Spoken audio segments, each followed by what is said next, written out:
The goal of this video is to describe the major events in Jewish history. It's important to understand the major events in Jewish history because of all the religions we will study this semester. Judaism defines itself so much more than other religions as a religion of history. It's not a philosophical religion like Buddhism or Taoism. It's not as much of a mystical religion as is Hinduism. It is a religion that believes God is real and God is active because God has worked in the history of the world and especially in the history of his chosen people, a people that was enslaved and brought to the promised land. So we're going to go through several stages of Jewish history, starting with the biblical stage, one that we should at least be somewhat familiar with because of courses here at Loyola Academy. So there are going to be some familiar names and familiar events that happen. Jews trace themselves back, as do Christians and Muslims, to the patriarch Abraham.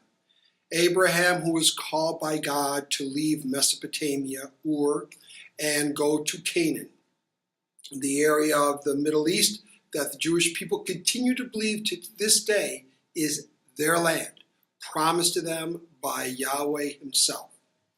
So Abraham, out of faith, responds to God. He is obedient to God. He trusts in God, even when it seems as if all human reason would say that it's foolishness to trust in this God. After the time of Abraham and his descendants, the people find themselves in Egypt, and there they are enslaved by the Pharaoh, and God calls Moses on Mount Horeb to rescue the people, to go to the Pharaoh, let my people go. And they cross the Red Sea, and they wander in the wilderness. They become purified during this time of some of their idolatry. God gives them the law, which for Jews is going to be exceedingly important. It's the way they understand their relationship with God. And once again, they are brought to Canaan, which again will form the basis of what will become their kingdom. It takes a couple centuries before they actually establish a kingdom.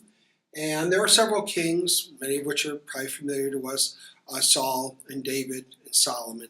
But after the time of Solomon, the kingdom breaks up. And you have Israel, the northern kingdom, and Judah, the southern kingdom. And they will wind up having different kings, and they will wind up being invaded and in exile. The northern kingdom of Israel is invaded by the Syrians in the 8th century, and it pretty much disappears. The kingdom of Judah is invaded by the Babylonians, and we have a little more information on that. Many of the people wind up being exiled. They wind up living in Babylon. And eventually the Persians will conquer the Babylonians, and King Cyrus is looked upon as a righteous Gentile. Anyone who's not a Jew is a Gentile. And King Cyrus is a righteous Gentile because he allows the people to go back and rebuild their temple, which had been destroyed, to rebuild their nation. But many of the Jews stayed in Babylon. This is going to be the first time there's going to be a bit of dissonance within Judaism. Can a Jew truly be a Jew outside of the land promised to their ancestors, a land that they had identified as part of the inheritance? And we come to know the answer is yes, but there's always going to be a bit of tension about the land of Israel and those Jews we call in diaspora, Jews who live outside the Holy Land. The second historical period is referred to the rabbinic period. It's where the system of rabbinical teaching of rabbis emerges. Well, how does that happen? Well, the Israelites have returned and reestablished their nation, and the Greeks would come along under the famous Alexander the Great. They conquer Israel, they conquer pretty much everything in the neighborhood. And after Alexander, there are a series of Greek overlords, And some are pretty oppressive of Jewish ways. They demand that Jews, for instance, eat pork.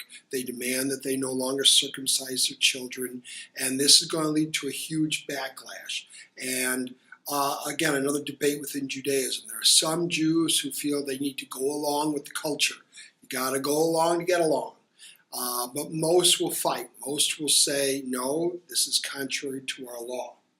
Well, as we know, the Greeks eventually fall. Israel, through the Maccabean revolt, is able to throw out the overlords, the Greek overlords, but before long the Romans come along. And the Roman Empire is extremely powerful, as the Greeks had been in their time, and under Pompey the Great, they conquer Israel. Now, this whole process sometimes is called Hellenization, from the Greek culture, the idea of becoming more and more Greek. It was considered kind of cool. Even the Romans, to a certain extent, wanted to be like the Greeks. They were the cool culture. Much like today, American culture is admired and hated, but admired and copied all over the world. You go to Japan, find American-style jeans. American music, pop music, hip-hop is everywhere. It's not just in the United States. So you can kind of imagine the pull that has, and to maintain one's own identity in today's world, where that might be French or Chinese, in the midst of this American culture. So again, a lot of Jews are wrestling with what does it mean to be Jewish in this kind of world? And there's all kinds of responses to that. The Sadducees were the priestly class, and they were more like, hey, you gotta not fight these people all the time. Give them a little what they want, and we can retain at least our worship and our way of life. The Pharisees, and we hear a lot about them in the gospel because Jesus is always butting heads with them, their idea is just hold on to your identity. You don't have to fight them militarily, the Romans that is, but be very strict about the law. This is what we are. You guys can do what you want in terms of taxes and your armies, that's all. We can't do anything about that, but we will maintain our law. And the Zealots were more the fighters. They were the militants. They were the pick up the sword and kill them all.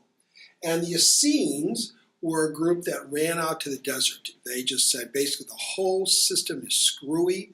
We're going to get out of town. They were sort of monks. I don't want to use that term too literally because probably they had families and all that out in the desert, but there definitely was this sense of rejection of the world. Jesus comes along in the midst of this whole thing. And we can maybe understand now when Jesus talks about the kingdom, again, going back to last semester, he's not thinking about rebuilding the Jewish kingdom. He's basically saying the Romans and Greeks will come and go. There'll always be things outside your control. The kingdom is a freedom that is within you. It's God's love and God's reality that exists outside, in some ways, of history and external circumstances. Well, anyway, the Jews eventually do revolt against the Romans in the year 67 CE, and the Romans come back and they punch back hard. And eventually in the year 70, they overwhelm the city of Jerusalem and destroy the temple. There are a couple of additional revolts in the 2nd century, and every time the Romans come back and they smash hard. They essentially commit what some people call the first real genocide. Hitler's was the second. But millions, we think, were killed millions of Jews during this time. Eventually, and there's no exact date for this, but Judaism and Christianity separate from each other. They go their separate ways. There is a council held at Jamnia of rabbis, and they basically say, hey, you can't be a follower of Jesus and a Jew. You have to choose. Because at this point, there was still many Jews actually, who believed that Jesus really was the Messiah. Well, I can be a Jew who says I can't live kosher and believe in the law and think that Jesus is the one we've been awaiting. But the surviving party, which was the Pharisees, they survived the whole thing. No temple, no Sadducees.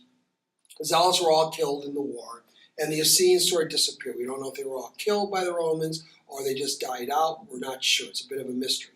But these are the only leaders left. So today's Judaism is largely Pharisaical. So when we wonder why many Jews are so tough about the laws of their religion, You can go back to the time of Jesus. This is what it meant to be a Jew. Observe the laws. As we move into the Middle Ages, we find Judaism, by definition, in diaspora. The Jewish people are no longer living in the Promised Land, so they scatter, and they scatter all over Europe, Northern Africa, and other parts of the Middle East. And they have usually facing quite a bit of persecution during this time. Some notable names, Maimonides, who, like Thomas Aquinas, tried to make Judaism rational and logical. As the philosophy of Aristotle was moving through Europe, the goal was to try to make faith and reason be able to dialogue with each other. And as Aquinas did that with Christianity, Maimonides tried to do that with Judaism. Maimonides was a Sephardic Jew. Jews who were in the Iberian Peninsula, Spain and Portugal, were Sephardic Jews. They sort of had their own culture. They're going to wind up eventually being severely persecuted. They're going to be forced to convert. Many of those who do convert, though, hang on to their Jewish traditions, and they're called conversos.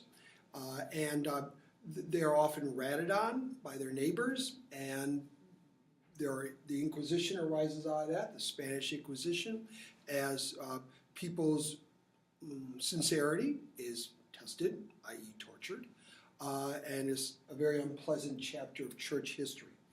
In other parts of Europe, though, there are other kinds of persecutions. In Poland and Germany and Italy, Jews are often made to live in ghettos. They cannot live with everyone else. They have to sometimes wear distinctive kind of clothing. In fact, even the little things that Hitler would make Jews wear, the Cross of David, for instance, as a lapel, that went on long before Hitler.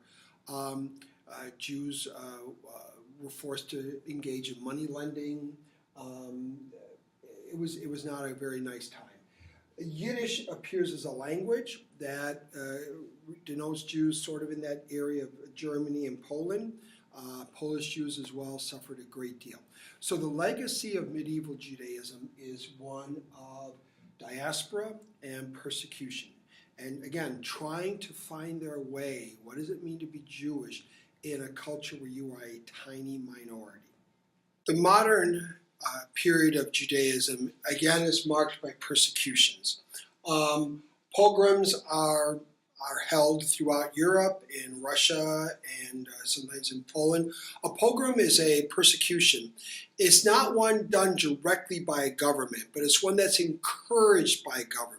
So let's say a government turns a blind eye or sort of sends out little signals that this or that group is to be targeted, or it's okay, and so houses are burned, people are killed, temples, synagogues are destroyed. That would be a pogrom. In Russia, a very devious tract is falsely published saying that Jews want to take over the world. So let's hear this theme even today, that Jews have a master plan to control everything, the government, the economy, social life. And that tract is called the Protocols of the Elders of Zion. When we hear in our own day nationalists sometimes being anti-Jewish, they will still be quoting this very work. It has been proven over and over again by historians to be falsely attributed to Jewish people. Well, one can imagine after centuries of persecution and rejection that Jews begin to talk late in the 19th century about the need to have their own homeland. They begin to realize and talk about the fact that outside of their own homeland, they will never be accepted. They will always be rejected. They will always be persecuted. This picks up a lot of steam, needless to say, after World War II, after the genocide of Hitler, where some 6 million Jews were killed. In 1947, only a couple years after the war, the United Nations approved the creation of Israel, and the Jewish state began to be set up. Now, one can imagine that this caused quite a bit of consternation because there were people living there, Arab peoples living there, and they didn't like being told that their land was no longer theirs, that now it was going to belong to the Jewish people. And so there have been a series of wars over these many decades since that time. There was a major one. It didn't last long, but it was all the Arab states against Israel in 1967. Israel won that war decisively, and they took extra land. Some of it they've given back, but much of it they've kept. And to this day, that's a continuing source of controversy. So, again, we see events in Jewish history, a lot of events marked by several characteristics. But the Jewish people continue to struggle with how to understand God allowing the Holocaust. How can the God who promised that we would be his chosen people allow 6 million of us to perish?